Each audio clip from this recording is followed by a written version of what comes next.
Welcome class to my channel Polytech Guru. I am Naveen Kumar. So this is your lecture 2 of substation. Basically it is a continuation lecture of previous lecture जहाँ पे आपने floor mounted पोल mounted type substation की बात की थी। तो इस particular lecture में हम क्वांटिटी एस्टिमेशन करने जा रहे हैं किसी पर्टिकुलर सबस्टेशन का। So let us take an example. एक आपकी ओवरहेड लाइन है जो समहाउ 3 किलोमीटर के डिस्टेंस पे मान लीजिए कनेक्ट की गई है, और वहाँ से एक एग्जिस्टिंग ओवरहेड लाइन से आपने एक लाइन लिया हुआ है और अपने इंडोर सब स्टेशन को प्रोवाइड की गई है। नाउ अब इस इंडोर सब स्टेशन से कुछ डिफरेंट टाइप के लोड्स हैं, उनको आपको गवर्न करना है। तो उस पर्टिकुलर सब स्टेशन पे कितनी क्वांटिटी ऑफ मटेरियल की रिक्वायरमेंट होगी, that is our problem. So let us take the numerical.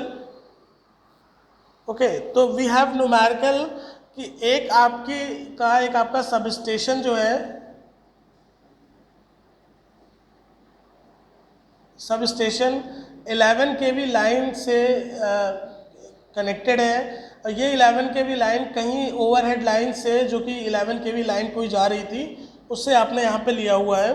Approximate ये बता रहे हैं कि 3 किलोमीटर का यहाँ पे डिस्टेंस है इस एग्जिस्टिंग लाइन में और इस सब स्टेशन के बीच का। और ये इंडोर सब स्टेशन आपका 11 kV से 415 वोल्ट के लिए ये आपका इंडोर सब स्टेशन बनाया गया है। अब इस 11 kV 415 वोल्ट से कुछ इन्होंने कहा है कि एग्जिस्टिंग लोड है, उसको आपको गवर्न करना है। तो लोड्स में इन्होंने कहा है कि एक प्रोडक्शन शॉप है, प्रोडक्शन शॉप जिसकी रेटिंग इन्होंने दी है कि 400 किलोवाट का एक प्रोडक्शन शॉप है, जहाँ 3 phase and a single phase motor connected है। दूसरा बता रहे हैं कि फाउंड्री शॉप है, आपकी फाउंड्री शॉप है, और जो कि आपकी 150 किलोवाट का लोड है वहाँ पे। और थर्ड ये कह रहे हैं कि एडमिनिस्ट्रेटिव ब्लॉक में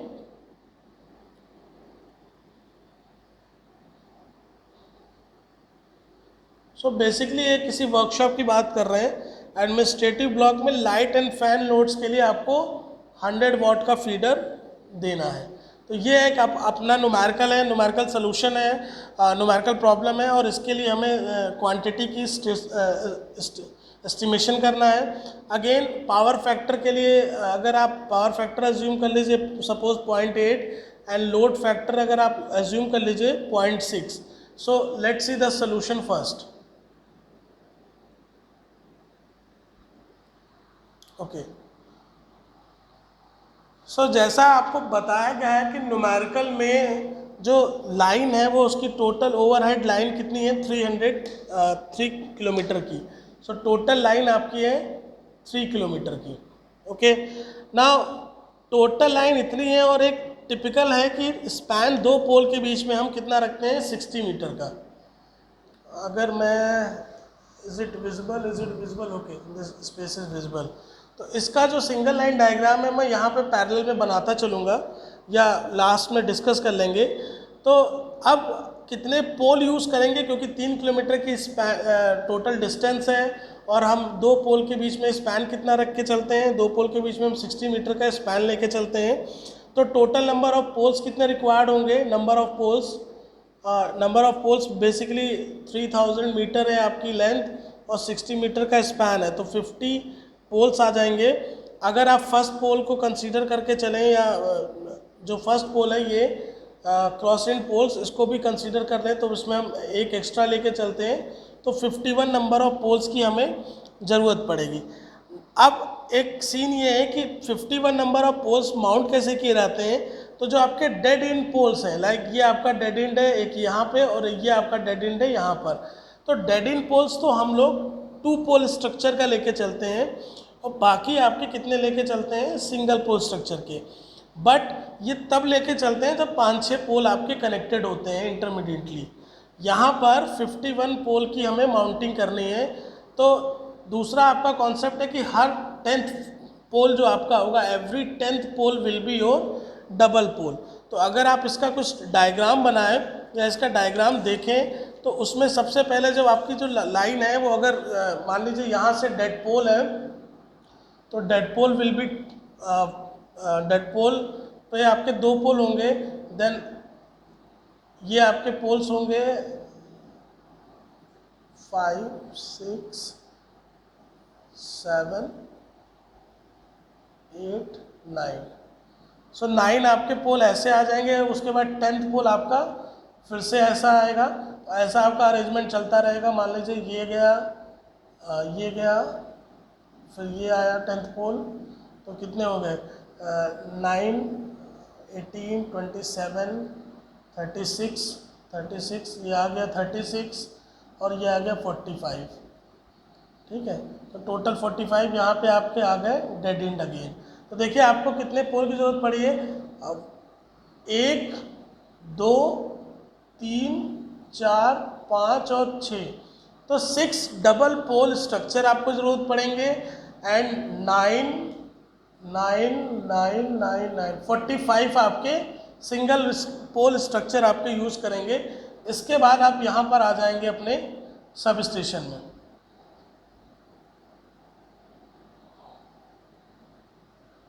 ये आपका सब स्टेशन है मान लीजिए।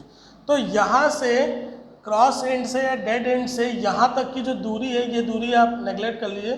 तो यहाँ तक की डिस्टेंस हमको 3000 मीटर लेके चलनी थी। तो उसके अकॉर्डिंग हमने यहाँ पे कितने पोल लिए, 45 आपके सिंगल पोल्स हैं प्लस 6 डबल पोल है, मतलब टोटल आपके पोल कितने हो गए 57। तो ये एक पॉइंट है कि नंबर ऑफ पोल्स कितने होंगे 57। लास्ट में हम सारे मटेरियल को एक साथ पॉइंट आउट कर देंगे। सो नंबर ऑफ पोल इतने हो जाएंगे 57। Then comes to insulator part. तो इंसुलेटर चूँकि 11 kV पिन इंसुलेटर आप यूज़ करेंगे हर इंटरमीडिएट पोल पे, तो 49 × 3 147। ठीक है, और क्रॉस एंड पोल्स जो है उस पे आपके 3 लगेंगे और 6 आपके इस पे लगेंगे, डेड पोल्स पे लगेंगे। ठीक है, तो आपके टोटल इंसुलेटर्स हो जाएंगे 49। 57 आपके टोटल पोल्स हैं। 57 में 49 आपके इंटरमीडिएट पोल्स हैं और 8 आपके डबल पोल्स हैं। ठीक है, जिसमें आप मान के चलिए एक आपका यहाँ पे ये जहाँ से आप टेपिंग करेंगे वहाँ आपको ज़रूरत पड़ेगी, और लास्ट में यहाँ टेपिंग करेंगे यहाँ ज़रूरत पड़ेगी। तो इस 8 को अगर आप ब्रेक करें तो इसमें 1 यहाँ पे ज़रूरत पड़ेगी और 1 यहाँ ज़रूरत पड़ेगी, और 6 आपके डबल पोल स्ट्रक्चर हैं। तो टोटल 8 आपको यहाँ ज़रूरत पड़ेगी और 49 पोल्स पे यहाँ ज़रूरत पड़ेगी। तो इंसुलेटर अगर सब सारे पोल पे आप 3 यूज़ कर रहे हैं तो this is 147 insulator over there. और यहाँ पर इन पोल्स पे आपको 4 यूज़ करने पड़ेंगे और इन पोल्स पे आपको 3 यूज़ करने पड़ेंगे। तो it is 3 + 6 × 4 + 3, so it is your 30. So this is your total number of pin type insulators. Okay, same as अगर आप क्रॉस आर्म्स की बात करें तो क्रॉस आर्म्स की बात करें, टीक वुड क्रॉस आर्म जो आप यूज़ कर रहे हैं वो 1.53 mm × 12.5 सेंटीमीटर × 12.5 सेंटीमीटर। ये हमें कितने यूज़ करने हैं, जितने आपके सिंगल पोल हैं 45। ठीक, एंड 2.15 मीटर × 12.5 सेंटीमीटर × 12.5 सेंटीमीटर। ये डबल क्रॉस आर्म किसके लिए यूज़ करेंगे, डबल पोल्स के लिए। तो आपके टोटल 6 डबल पोल्स हैं। तो डेड एंड वाले पोल्स हैं जो 6 जो डबल पोल्स हैं उसमें 2 आपके डेड एंड्स में हैं और 4 आपके बीच में लगे हुए हैं। ठीक है, तो इन पे 2 लगेंगे और इन पे 2 लगेंगे। ओके, सो ये बेसिकली आपके कितने हो जाएंगे, इन पे 2, 4 × 2 8 और ये टोटल 10 आपके ये वाले लगेंगे cross arms. Same as angle iron piece आपके लगेंगे सपोर्टिंग अर्थ के लिए डबल पोल स्ट्रक्चर पे। तो 2 आपके 6 डबल पोल स्ट्रक्चर हैं तो 12 आपके लगेंगे एंगल आयरन पीसेस। अब इन एंगल आयरन पीसेस को होल्ड करने के लिए आपको आई बोल्ट चाहिए। आई बोल्ट बेसिकली ये आपने एंगल आयरन पीसेस तो यूज़ किया डबल पोल पे। सी यहाँ पर आपने अर्थिंग के लिए आपने 6 आपके डबल पोल हैं, तो अर्थिंग के लिए आपको 12 एंगल आयरन पीस चाहिए। अब इन 45 की अर्थिंग के लिए आपको वहाँ पर आई बोल्ट की ज़रूरत पड़ेगी। तो आई बोल्ट आपको इन 45 को 45 इंटू 2 90 आई बोल्ट की ज़रूरत पड़ेगी। ये आपके अर्थिंग की बात हो रही है। Angle iron piece for double pole and 90 I bolts for single pole. Okay, same as knee bracing की ज़रूरत पड़ेगी 45 पोल्स पे, तो 45 नी ब्रेसिंग की ज़रूरत पड़ेगी।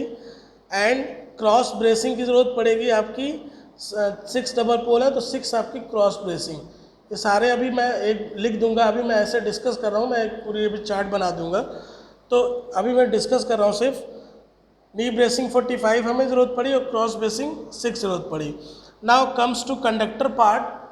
कंडक्टर पार्ट में लेंथ आपकी जो ACSR कंडक्टर यूज़ करेंगे, ACSR कंडक्टर में हम कौन सा यूज़ करेंगे, basically just wait a minute.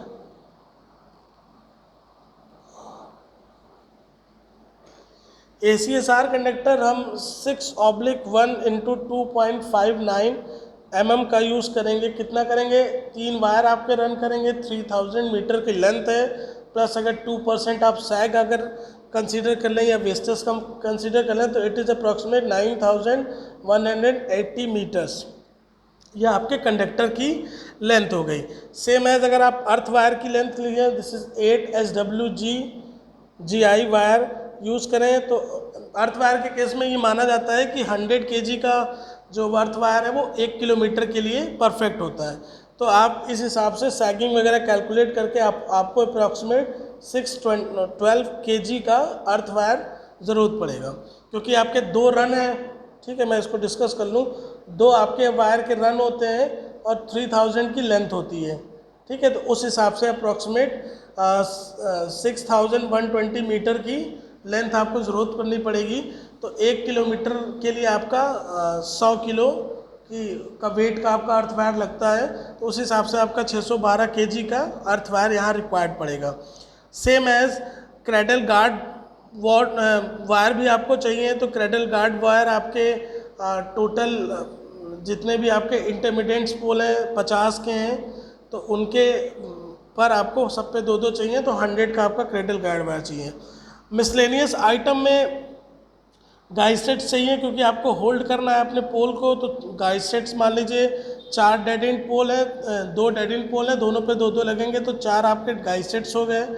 Same गाई वायर आपको 25 kg चाहिए। अर्थिंग पॉइंट्स चाहिए आपको 8 सेट में, और बेड वायर आपको चाहिए 50 kg में, क्योंकि हर पोल को आपको कटीले तार से कनेक्ट करना जोड़ना है, सो दैट कि वहाँ कोई एंटी क्लैम्पिंग या अनऑथराइज्ड पर्सन क्लाइम ना कर सके। ये तो बात हो गई आपके पोल्स की। ना अगर आप लोड के पार्ट से बात करें तो टोटल कैपेसिटी आपकी ट्रांसफार्मर पे कितनी है ये डिसाइड करेगा आपका टोटल लोड कितना है। सो टोटल लोड आपका कितना था, this total load is your 400 plus 150 plus 100। Total load आपका कितना हो गया ये, तो टोटल कनेक्टेड लोड हम कैलकुलेट करेंगे, this 400 plus 150 plus 100 divided by some power factor and multiplied by load factor, तो ये आ जाए आपका 500 kVA। इस रेटिंग का हमें ट्रांसफार्मर यूज़ करना पड़ेगा अपने इंडोर सब स्टेशन के लिए। और जब आप इस रेटिंग का ट्रांसफार्मर यूज़ कर रहे हैं तो इसी रेटिंग का आपको LT केबल भी यूज़ करना पड़ेगा। ठीक है, इसी रेटिंग का आपको और सर्किट ब्रेकर भी यूज़ करना पड़ेगा। सो इसका अगर आप कनेक्ट करें या लोड को भी डिस्कस कर लें तो 500 kVA का आपका ट्रांसफार्मर यूज़ हुआ and short circuit current twice के केस में आप LT जो ओवर सर्किट ब्रेकर यूज़ करेंगे that is your approximate 1000 ampere का। ये आप OCB की रेटिंग है आपकी। 3 आपके लोड हैं, तो एक लोड जो आपका प्रोडक्शन शॉप पे जा रहा है, प्रोडक्शन शॉप पे आपका 400 किलोवाट के लिए आप 600 एम्पियर मान लीजिए, 600 एम्पियर की करंट रेटिंग है, तो यहाँ पे आपको ऑयल सर्किट ब्रेकर यूज़ करना पड़ेगा। दूसरा आपका फाउंड्री शॉप है 150 का, तो यहाँ पे आप 300 एम्पियर मान लीजिए, तो यहाँ पे नॉर्मल स्विच फ्यूज से आप काम आपका चल जाएगा। थर्ड वन है आपका अगेन 100 किलो वाट का, तो यहाँ पे 200 एम्पियर की करंट रेटिंग अप्रॉक्सीमेट, तो आपका स्विच फ्यूज से काम चल जाएगा। तो एक आपको ओसीबी लगेगी और 2 आपके स्विच फ्यूज़ लगेंगे।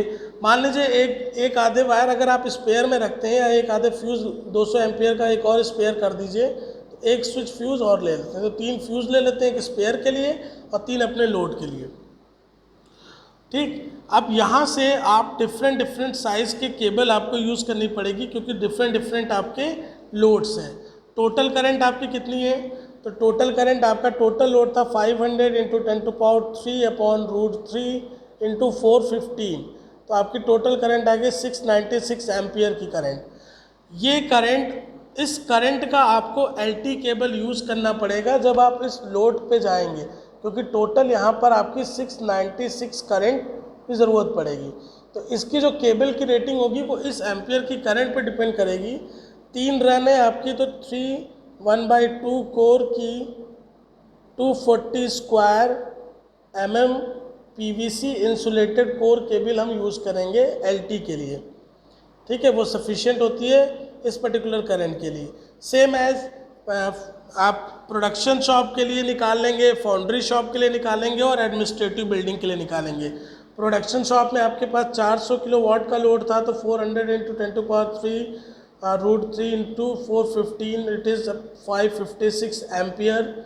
तो इसके लिए आप कोर केबल आपकी 2 रन केबल आएगी 300 स्क्वायर mm की, सेम एज आप फाउंड्री शॉप के लिए और एडमिनिस्ट्रेटिव शॉप के लिए निकाल लेंगे। तो ये आपका हो गया टोटल मटेरियल। मैं अभी टोटल मटेरियल की लिस्टिंग भी कर दूंगा, या लिस्टिंग तो बहुत बड़ी है, मैं सिर्फ बोल दूंगा लिस्टिंग के लिए। And let's see the single line diagram also. तो आपके पास जो टोटल यहाँ पर लाइन आ गई थी वो हो गई थी 11 kV की ओवरहेड लाइन आ गई थी single pole double pole structure के लिए। अब यहाँ से जो आपका वायर अंदर जाएगा, तो सबसे पहले एक आपको लाइटनिंग अरेस्टर की ज़रूरत पड़ेगी। 11 kV लाइटनिंग अरेस्टर हमको लगाना पड़ेगा। Then we need a G O box, gang box या gang switch. Then HG fuse, एक HG फ्यूज़ भी लेना पड़ेगा हमें उस रेटिंग का 11 kV का। एंड एक जियो गैंग ऑपरेटिंग स्विच लेना पड़ेगा 11 kV का। ये सारे आपके मटेरियल हैं जो आपको ज़रूरत पड़ेगी यहाँ पर।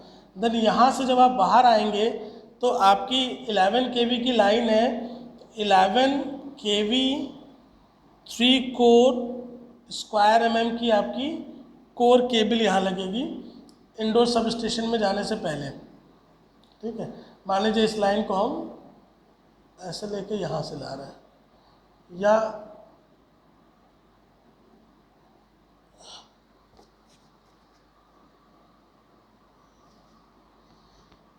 यहाँ पे इंडोर सब स्टेशन में आने से पहले ये आपकी पड़ेगी। अब ये आपका है indoor sub station, let suppose. Indoor sub station में आप इंटर किए, ट्रांसफार्मर लगा है। देन उसके बाद ये आपका ट्रांसफार्मर हो गया। ट्रांसफार्मर के लिए हमने बताया है, उन्होंने दिया है 11 kV ऑब्लिक 415 वोल्ट 500 kVA का ट्रांसफार्मर लगेगा। ठीक है, देन उसके बाद ये 3.5 रन की केबल लगेगी, जिसमें 3 रन होंगे आपके, तो ये आपकी केबल आएगी। देन उसके बाद केबल आने के बाद यहाँ पर एक सर्किट ब्रेकर यूज़ करना पड़ेगा। सर्किट ब्रेकर आपने यूज़ कर लिया 1000 एम्पियर का, क्योंकि लोड आपका इतने करंट का है। ठीक है, तो 1000 एम्पियर का आपने सर्किट ब्रेकर यूज़ किया। देन उसके बाद आपने यहाँ से बस बना दी अपनी। सब स्टेशन में थोड़ा एक्सटेंड कर देता हूँ, क्योंकि बस आपकी सब स्टेशन के अंदर ही रहेगी। तो यहाँ से आने के बाद आपने एक बस फॉर्म कर दी डिफरेंट लोड्स के लिए। जो आपका 300 एम्पियर का जो लोड था उसके लिए सिंपल आपने फ्यूज़ यूज़ किया है। 600 का जो आपका शॉप थी प्रोडक्शन शॉप, उसके लिए आपको OCB यूज़ करना पड़ेगा, तो उसके लिए आपने OCB यूज़ किया है। तो this is for production shop and this is for इसको आप स्पेयर कर दीजिए, स्पेयर। और सेम एज आपका जो नेक्स्ट शॉप थी दैट इज़ फाउंड्री शॉप, उसके लिए एक आपका लाइन है। देन आपका एडमिनिस्ट्रेटिव ब्लॉक के लिए आपने एक लाइन दे दिया। तो इतने मटेरियल आपको दिख रहे हैं। ये आपका है फाउंड्री शॉप के लिए और ये आपका है एडमिनिस्ट्रेटिव बिल्डिंग के लिए, ये आपका है प्रोडक्शन शॉप के लिए और ये एक आपने स्पेयर ले लिया। तो इतने मटेरियल्स की आपको क्वांटिटी की एस्टिमेशन करना था। इतनी वैल्यूज़ की हमें ज़रूरत पड़ेगी जब आप इस टाइप के न्यूमेरिकल केस को डिस्कस करेंगे या डिज़ाइन करेंगे देन। ओके, सो लिस्टिंग अगर आप करें कि क्या क्या आपने मटेरियल इसमें यूज़ किया, तो लिस्टिंग में सबसे पहले कि आपको आरसीसी पोल 10 मीटर लॉन्ग कितने चाहिए, कितने आरसीसी पोल, मैं सारी लिस्टिंग नहीं करूँगा, करके रफ कर दूँगा, आप एक एक करके नोट कर लीजिएगा। सो आरसीसी पोल आपको 10 मीटर लॉन्ग डिस्टेंस का हम लेके चलेंगे, कितने हमने कैलकुलेट किए थे 57। सेकेंड इज ACSR कंडक्टर 6/1/2.59 का कितने मीटर ACSR कंडक्टर की लेंथ होती है हमारी 9180 metre. Okay, 11 kV pin insulator along with pins 147 हमने कैलकुलेट किए थे। तो पिन इंसुलेटर आपके थे 147 numbers. Same as strain disc insulator आपको 30 यूज़ किए गए हैं, क्योंकि डबल पोल स्ट्रक्चर पे मैंने बात की थी, डबल पोल स्ट्रक्चर पे आपको 30 यूज़ करने पड़ेंगे।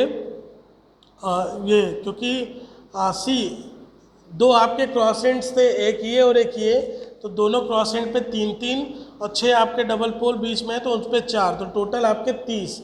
इसको हम लोग कैलकुलेट किए थे 3 + 6 × 4 + 3। ठीक है, तो ये आपका हो गया स्ट्रेन डिस्क इंसुलेटर 11 kV का, 11 kV का स्ट्रेन डिस्क इंसुलेटर 30, इसकी आपको 30 की ज़रूरत पड़ेगी। Next teak wood cross arm जो आपने सिंगल यूज़ किया था 1.52 मीटर वाला चेक कर लीजिएगा, 45 हमने लिखा था। ठीक है, तो 45 आपको टीक वुड क्रॉस आर्म की ज़रूरत पड़ी थी सिंगल, एंड डबल के लिए टीक वुड क्रॉस आर्म आपने 10 निकाले थे। ठीक है, same as top insulator brackets हर पोल के लिए 45 के लिए 45 आपको ज़रूरत पड़ेंगे। आयरन एंगल आयरन के लिए मैंने कहा था, एंगल आयरन आपके अर्थ के लिए था, तो 6 आपके पोल स्ट्रक्चर है तो 12 आपको एंगल आयरन पीसेस की ज़रूरत पड़ेगी 20 metre long and 38 mm × 30 mm। Angle iron को मैं लिख दे रहा हूँ, angle iron 200 metre long into 38 mm × 38 mm into 6 mm size के आपको कितने ज़रूरत पड़ेंगे 12। Screw I bolt and nuts 45 poles पे अर्थिंग करने के लिए 2 रन के लिए 45 × 2 90 आपके लगेंगे स्क्रू आई बोल्ट्स, स्क्रू आई बोल्ट 90। ओके, नेक्स्ट की ब्रेसिंग सेट्स 45 लगेंगे, क्रॉस ब्रेसिंग सेट 6 लगेंगी। SWG वायर आपने कैलकुलेट ही किया था 612 kg का SWG वायर लगेगा अर्थिंग के लिए। क्रेडल गार्ड 100 लगेंगी, गाई सेट 4, गाई wire 25 kg, 11 kV danger plate 50 लगेगा। इस वाले एंड पे तो आप लगाएंगे नहीं, ओवरहेड लाइन का है वो तो आपके 50 आपके पोल्स थे तो 51 आपके 11 kV के डेंजर बोर्ड्स लगेंगे। अर्थिंग सेट्स आपके 8 लगेंगे और बेड वायर अप्रॉक्सीमेट 50 kg का लगेगा। इतनी तो बात हो गई पोल की। सेम एज इंडोर में जब आप जाएंगे तो 11 kV का लाइटनिंग अरेस्टर लगेगा 3, क्योंकि तीनों फेस पे एक एक लगेगा, तो 11 kV लाइटनिंग अरेस्टर 3 लगेगा। 11 kV का गैंग ऑपरेटिंग स्विच लगेगा 1 सेट, यहाँ पे देखिए लाइटनिंग अरेस्टर 3 लगेंगे, गैंग ऑपरेटिंग स्विच 1 लगेगा, ये आपके 3 और ये आपका 1। फिर 11 kV के horn gap fuse HG fuse इसका लगेगा 1 सेट, यहीं पे मेंशन कर दे रहे हैं। Then 11 kV conductor cable in box table for this, 1 set आपका लगेगा कंडक्टर केबल के लिए यहाँ पर। ओके, देन आप आ जाएंगे MS चैनल, क्योंकि आपका ट्रांसफार्मर एक प्लेटफॉर्म पे होगा तो MS चैनल की एसेसरीज लगेगी। देन आपकी 11 kV 3 core paper insulated cable लगेगा inside the indoor system. Then GI pipe लगेगा कैरिंग करने के लिए केबल को पोल से 8 मीटर का। ट्रांसफार्मर की हाइट के लिए एक प्लेंच आपको डेवलप करना पड़ेगा, बनाना पड़ेगा। क्लैंपिंग की ज़रूरत पड़ेगी, ठीक है। एक 500 kVA इंटू 11/415 वोल्ट 3 फेज 50 हर्ट्स का आउटडोर ट्रांसफार्मर सुटेबल ज़रूरत पड़ेगी आपको, with suitable ST and LT joint boxes. एक मेन पैनल में आपका क्या होगा, सर्किट ब्रेकर के लिए आपके एमीटर लगे होंगे, CT PT, ठीक है। 600 के लिए 600 एम्पियर के लिए जितने भी आपके लोड्स हैं, इन लोड्स के लिए आपको एक LT पैनल की ज़रूरत पड़ेगी। सेम एज इन लोड्स के लिए आपको केबलिंग की ज़रूरत पड़ेगी। लोड्स कितने डिस्टेंस पे है, जब तक डिस्टेंस क्लियर नहीं होगी तब तक आप उस केबल की लेंथ नहीं कैलकुलेट कर पाओगे। तो आपको फ़िलहाल बताया जा रहा है कि आपको 4 टाइप की केबल की ज़रूरत पड़ेगी, ठीक है। अर्थिंग सेट्स अगेन आपका इंडोर सब सिस्टम है, तो इसमें एक फायर एक्सटिंग्विशर, एक शॉक ट्रीटमेंट चार्ट, एक first aid box, danger notice board दोनों साइड में लगेंगे, सब नट बोल्ट्स, रबर मैटिंग नीचे के लिए, और कंक्रीट की मैटिंग, रबर मैटिंग और बाइंडिंग वायर्स। इतना आपको फाइनल आपकी ज़रूरत पड़ेगी इस पूरे सोल्यूशन के लिए, इस पूरे केस न्यूमेरिकल के क्वांटिटी एस्टिमेशन के लिए, ठीक है। सो let's see the time, it's already 26 minute class. So I think इस सेशन में हमने एक जो न्यूमेरिकल लिया उसमें सिर्फ एक ये डिस्कस कर लिया कि किसी भी एक इंडोर आउटडोर सब स्टेशन को जब आप डिज़ाइन करने जाओगे या एस्टिमेट करने जाओगे कितना मटेरियल आपको वहाँ पे चाहिए, तो उसकी एक पूरी गाइडलाइंस के थ्रू एक पूरा सारा मटेरियल चैनलाइज करना पड़ेगा। उस मटेरियल को अब मार्केट रेट के अकॉर्डिंग आपको परचेज करके उसकी डिज़ाइनिंग शुरू करनी पड़ेगी। Okay, so thank you all of you for watching this video. Guys, I request you please subscribe this channel Polytech Guru. My name is Naveen Kumar. अभी तक आपको estimation, design, drawing, electrical equipments की बात हम लोग कर रहे थे।